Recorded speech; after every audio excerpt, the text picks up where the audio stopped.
قضا کر، لیکن جان بوجھ کے اگر نمازیں چھوڑ دیں وہ کیٹیگری تو یہاں ذکر ہی نہیں ہے، وہ کیٹیگری تو یہاں ذکر ہی نہیں ہے۔ لہذا جان بوجھ کے اگر نمازیں آپ نے 10 سال کی چھوڑ دی، 5 سال کی چھوڑ دی، اب آپ اگر نمازی بنے ہیں، اب آپ نمازی بنے رہے، جان بوجھ کے پہلے چھوڑی ہوئی نمازیں آپ ختم، کیونکہ حدیث میں نہیں کہا، حدیث میں سوتے والے کو کہا کہ سوتا ہوا جاگ جائے اب نماز پڑھ لے، بھولے والے کو کہا بھول گیا ہو تو یاد ہو زور نہیں پڑی تو زور پڑھ لے، لیکن جان بوجھ کے چھوڑنے والے کو ذکر نہیں کیا۔ تو یہ مغالطہ غالباً ان کو یہاں سے لگتا ہے اور یہ حدیث پیش کر کے دھوکہ دیتے ہیں۔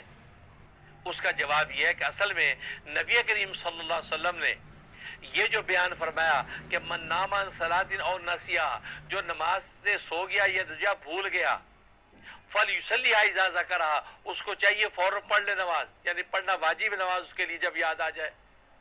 تو نبی پاک صلی اللہ علیہ وسلم تو یہ ازیوم کر کے فرما رہے ہیں کہ کوئی مسلمان ایسا ہو ہی نہیں سکتا جو جان بوجھ کے نماز چھوڑے، جان بوجھ کے نماز چھوڑنے والا کوئی مسلمان ہو ہی نہیں سکتا، کیونکہ خود نبی نے حدیث میں فرمایا کہ نماز واحد چیز ہے جو کافر و مومن کے درمیان فرق کرتی ہے، نماز ہی واحد ہے جو کافر و مومن میں فرق کرتی ہے۔ جو نمازیں پڑھتا نظر آئے، مسجد میں آتا جاتا نظر آئے کہ وہ جی مسلمان ہے، کافر نہیں ہے، کیونکہ کافر نماز نہیں پڑھتا، تو وہ فارق جو ہے بین المسلم والکافر وہ ہے ہی نماز۔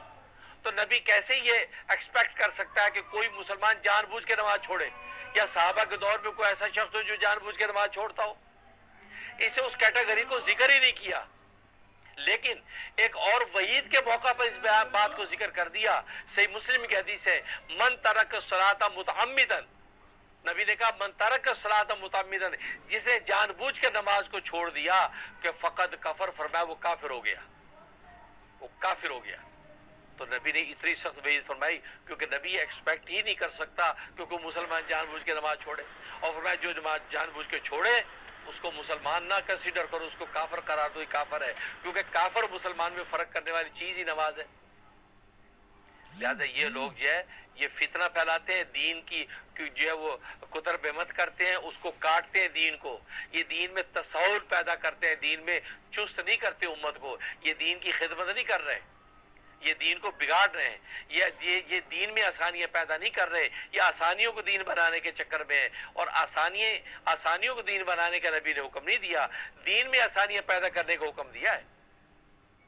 لہذا اس حدیث سے دھوکہ کھاتے ہیں، اور جبکہ نبی نے جان بوجھ کے نماز چھوڑنے کے بارے میں تو کفر کی بات کر دی، وہاں تو یہ بات ہی بھی نہیں کہی کہ فلیصلیھا، کہ وہ جس نے جان بوجھ کے چھوڑ دیا وہ پڑھ لے، کیونکہ وہ جان بوجھ چھوڑنے والے ویسے کافر اور کفر۔ یہی وجہ ہے امام اعظم ابو حنیفہ رحمۃ اللہ نے فرمایا کہ ایسے شخص کو گرفتار کر کے جیل میں ڈال دو، یموت اور یتوب، کہ توبہ کر لے یا مر جائے، یا تو توبہ کرے کہ آئندہ میں نماز نہیں چھوڑوں گا جان بوجھ کے، لہذا اس کو چھوڑ دیا جائے، اور لیکن یا اگر توبہ نہیں کرتا یموت، وہ جیل میں مر جائے، اس کو چھوڑنا نہیں۔ اور امام مالک فرماتے ہیں جسے جان بوجھ کے نماز چھوڑ دی فقط قتل، اس کو قتل کیا جائے گا، اس کو قتل کر دیا جائے گا، کیونکہ اس نے نماز چھوڑ دی جان بوجھ کے، تو النبی نے جو کہا کافر ہو گیا، اس کا مطلب یہ مرتد ہو گیا ہے، اور مرتد واجب القتل ہوتا ہے۔ تو آپ کہاں پھر رہے ہیں بھائی؟ یہ تو نماز جان بوجھ کے چھوڑنے کی تو اتنی سخت وعیدیں ہیں، اور آپ اس حدیث سے دھوکہ کھا رہے ہیں۔ وہ تو نبی نے یہ ایکسپیکٹ ہی نہیں کر رہا کہ کوئی شخص جان بوجھ کے نماز چھوڑے گا۔ اس لیے یہ بہت بڑا دھوکہ ہے کہ قرآن حدیث میں حکم ہے، قرآن حدیث سے ثابت ہے بھائی کہ قضا نمازیں پڑھنی ہے، آپ نے قضا عمری کرنی ہے، روزے قضا کرنی کرنے ہیں۔ اب رہا اس کا طریقہ کیا ہے، وہ اب طریقہ آپ سمجھ لیجئے۔ اس کا طریقہ یہ ہے کہ آپ جو ہے حساب لگائیں گی زندگی کی نمازوں کا، زندگی کی نمازوں کا آپ حساب لگائیں کہ بھئی 10 سال کی نمازیں فوت ہوئی ہیں، 2 سال کی ہوئی ہیں، وہ لگا لی آپ میں سے 5000 نمازیں بن گئی آپ کی، 5000 فجر، 5000 ظہر، 5000 عصر، 5000 مغرب، 5000 عشاء، 5000 نمازیں مثلا بن گئی۔ اب آپ جب نماز پڑھنے لگیں گی فجر کی قضا، تو نیت کریں گی کہ یا اللہ 5000 جو فجر کی نمازیں میری قضا ہوئی ہیں اس میں سے پہلی کی قضا کرتی ہوں، یہ کہہ کہ اللہ اکبر آپ یہ پڑھیں گے، یا یہ کہ جب پہلی پڑھ لی اب دوبارہ جب آئی تو پھر کہ یا اللہ دوسری کی پڑھتی ہوں، پھر دوسری قضا کرتی ہوں، پھر تیسری کرتی ہوں، اسی طرح کاؤنٹنگ کرتی جائیں۔ اور یا پھر یوں کہیں کہ یا اللہ جو باقی رہ گئی ہیں اس میں سے پہلی کی قضا کرتی ہوں، پھر کہ یا اللہ جو باقی رہ گئی اس میں سے پہلی کی قضا کرتی ہوں۔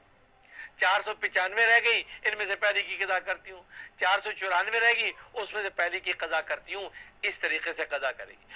اگر اس طریقے سے قضا نہیں کی کہ ایسٹیمیٹ لگا کے اور پھر اس طریقے سے اگر نہیں کی تو امام جساس ابوبکر جساس رحمۃ اللہ علیہ کا فتویٰ ہے کہ آپ کی قضا عمری ادا ہی نہیں ہوگی۔ اس مسئلے کو نوٹ کر لیں۔ بہت سے لوگ کہتے ہیں جی اللہ اکبر قضا عمری، یعنی فجر سے فارغ ہوئے کھڑے ہو گئے اللہ اکبر ایک قضا عمری، زور میں پڑھے اللہ اکبر ایک قضا، ایسٹیمیٹ تو لگایا نہیں آپ نے، بس ایسے پڑھے جا رہے ہیں جی بس، نہیں، ایسے ادا نہیں ہوتی آپ کو ایسٹیمیٹ۔ اور ایسٹیمیشن کی بات ہو رہی ہے، ایکوریشن کی تو بات نہیں ہو رہی۔ بہت سے کہتے ہیں یار اب کیسے پتہ چلے گا کتنی، بھائی ہم بھی ایسٹیمیشن کہہ رہے ہیں، ایکوریشن تو نہیں کہہ رہے بھائی۔ آپ ایسٹیمیشن لگائیں، اندازہ لگائیں کہ یار میں کالج میں تھا، نمازیں میں نے 1 سال پڑھی تھی، اس کے بعد جاب میں آ گیا، یہ کرتے کرتے آپ اندازہ لگائیں یار مجھے لگتا ہے 6-7 سال کی نمازیں میں نے نہیں پڑھی، 7 سال مثلا 7 سال کی نمازیں، اب 7 سال میں فجر زور کتنی بنتی ہے آپ حساب لگائیں۔ بھائی پیسے کا حساب تو روز لگاتے ہیں یار، نمازوں کو بھی لگا لو، اس لکھنے میں کیا پتہ نجات ہو جائے، اس فکر پر نجات ہو جائے، تو لگا کے اب آپ کریں۔ تو کیلکولیشن کی بات ہوئی، آپ ایسٹیمیشن ہے تو ایسٹیمیشن کر کے اب آپ شروع کریں۔ ایکوریشن کی بات نہیں ہو رہی یار ہم کیسے پتہ لگائیں ایکوریٹ کہ کب ہوا۔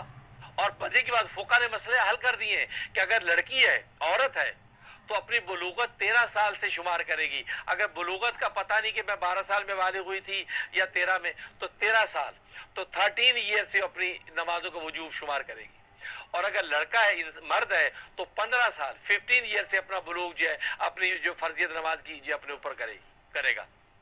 تو بڑا آسان ہے۔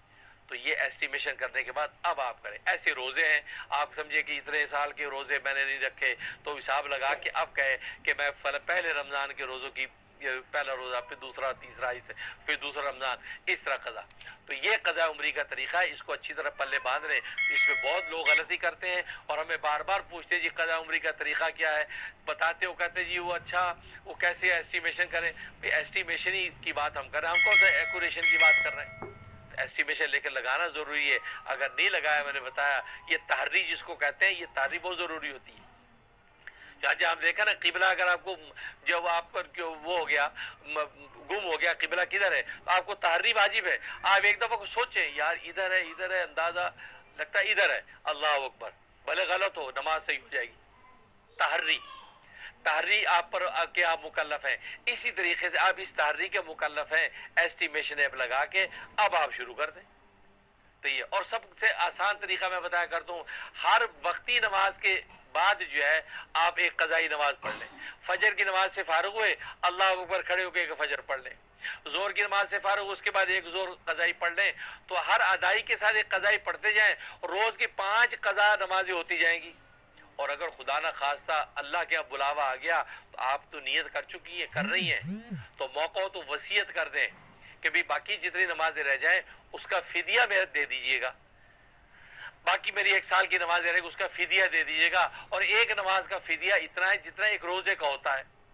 میں امریکہ وغیرہ میں $12 ایک روزے کا فدیہ یا $15 ایک روزے کا فدیہ ہے، تو ایک نماز کا $15 ایک نماز کا فدیہ۔ تو کہو کہ میرے ترکے میں سے فدیہ ادا کر دیا جائے، لہذا واجب ترکے میں سے فدیہ ادا کریں گے۔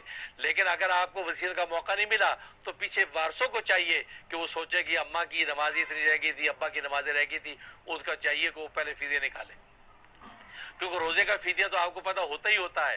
تو امام محمد رحمۃ اللہ علیہ فرماتے ہیں انشاءاللہ اس روزے پر قیاس کرتے ہوئے اللہ تبارک و تعالی نماز کا فدیہ بھی قبول کر لیں گے۔ تو یہ وہ طریقہ ہے، اس طریقے پر کریں اور یہ مغالطہ دل سے نکال دیں کہ جی بعض کہتے ہیں قرآن سنت میں تو نہیں ہے، فقہ حنفی کو فقہ حنفی کو آپ نے قرآن سنت کے پیرلل سمجھ کیسے لیا؟ فقہ حنفی عین قرآن و سنت ہی کی تو تشریح ہے۔ کون مائی کا لال ہے جو ثابت کر سکتا ہے کہ فقہ حنفی قرآن سنت سے ہٹ کر ہے یا قرآن سنت میں اس کے دلائل نہیں ہے؟ یہ تو عوامی پروگرام ہے، آپ کو فقہ حنفی کے قرآن سنت کے دلائل پیش کرنے لگے، آپ اپنے گھر میں بیٹھ کے جھومتے رہیں۔ کیا کہ کمال کر دی امام ابو حنیفہ نے، کیا گہرائی کے ساتھ قرآن سمجھا ہے، کیا گہرائی کے ساتھ حدیثوں سے استنباط کیا ہے۔ اس لیے آپ بالکل اس پہ کانفیڈنٹ رہیں کہ فقہ حنفی عین قرآن سنت کی تشریح اور اسی کا خلاصہ اور نچوڑ ہے، اسی کا وہ مکھن ہے نکال کے جو ہے وہ آپ کے سامنے پیش کر دیا گیا ہے قرآن سنت میں۔ تو لہٰذا یہ قضا عمری کا مسئلہ میں نے بتایا قرآن سنت ہی کا سے ثابت ہے۔ اور پھر قرآن میں اللہ نے کہہ دیا وَمَا آتَاكُمُ الرَّسُولُ فَخُذُوهُ، یہ رسول جو تمہیں دے دے لے لو، وما نہاکم عنہ فانتہوا، اور جس سے منع کر دے اس سے رک جاؤ. تو نبی نے ہی قضاء عمری کا طریقہ آپ کو دیا. غزوہ خندق